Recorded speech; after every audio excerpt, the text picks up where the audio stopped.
নমস্কার। আজও একটা অঙ্ক নিয়ে সংখ্যাটা বলা আছে কি যৌথ ব্যবসায় এ 16,000 টাকা 8 মাসের জন্য এবং বি কিছু টাকা 4 মাসের জন্য বিনিয়োগ করে। সময় শেষে বা বছর শেষে এ মোট লাভের 2/7 পায়। ব্যবসাতে বি কত টাকা বিনিয়োগ করেছিল? হবে 12,800 টাকা। আমরা কী বলছি, এ বলেছে 16,000 টাকা পায়, সময় 8 মাস, লাভ আমরা জানি না। বি বলেছে এক্স, সময় হচ্ছে কি 4 মাস, আর লাভ কী বলেছে আমরা এখানটা এই লাভটা পরে লিখছি। বি বলেছে কি 2/7 লাভ পায়। তো 2/7 আমরা এই 7টাকে বলতে পারি 2/7, মোট লাভ 7 ধরে নিয়েছি। 7টাকে পুরো আমরা অঙ্ক সুবিধা করার জন্য 7টাকে পুরো লাভ ধরে নিয়েছি। 7 যদি পুরো লাভ হয় তাহলে বি কত পেয়েছে? 2টা বি আর 7টা পুরো 2 পেয়েছে। এ কত পাবে? 7 থেকে 2 বাদ দিলে 5 ভাগ পাবে। তাহলে এ কত হলো 5 আর 2 কত, আর বি কত হলো 2। ফিগারে আমরা ধরে নিয়েছি যেটা বলা আছে।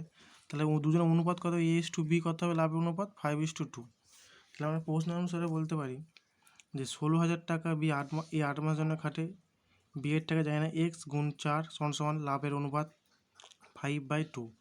তাহলে আমরা সমাধান করি। এবারে সমাধান করলে কী করে আমরা যেতে পারে 4 দিয়ে কাটি, 4 একে 4, 4 দুগুণে 8। আমরা জানি যে এই ওপর কাটাকুটি ছিল, তোমাদের ওপরটা কাটাকুটি করতে হবে। তোমাদের ওপর কাটা আমরা জানি কি ওপর এই সমান ওপর কাটাকুটি যায়। এখানে কাটাকুটি বড় করে দেওয়া হচ্ছে, এই করে দেয়। তাহলে 2 দিয়ে কত হবে? এইটার সাথে এই নিচের সাথে ওপরে গুণ, ওপরে নিচে গুণ, তাহলে কী হবে? 5x সমান আমরা এগুলো গুণ করছি না, 16 কাটাকুটি 1000 গুণ 2 গুণ 2 করে আসে যাতে কাটাকুটির সুবিধা হয়। বা এক্স করি সমান 5টা এরপরে ভাগ হয়ে যাবে, 16,000 গুণ 2 গুণ 2। 5 দিয়ে কাটি, 5 দিয়ে কাটলে 3 5 15, 5 দুগুণে 10, তো কত হলো? 3,200 টাকা। তাহলে কত হবে? এক্স সমান 32, এই 4 4 32 কত হয়? 128, আর দুটো শূন্য বসে গেল। তো 4 4 দুগুণে 8, 3 4 12, 128, দুটো শূন্য, তাহলে কত হলো? 12,800 টাকা।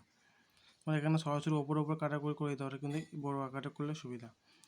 তাহলে কত টাকা? এক্স মানে কি ধরেছিলাম আমরা? এক্স মানে ধরেছিলাম কি বি এর কত টাকা, তাহলে কত হলো?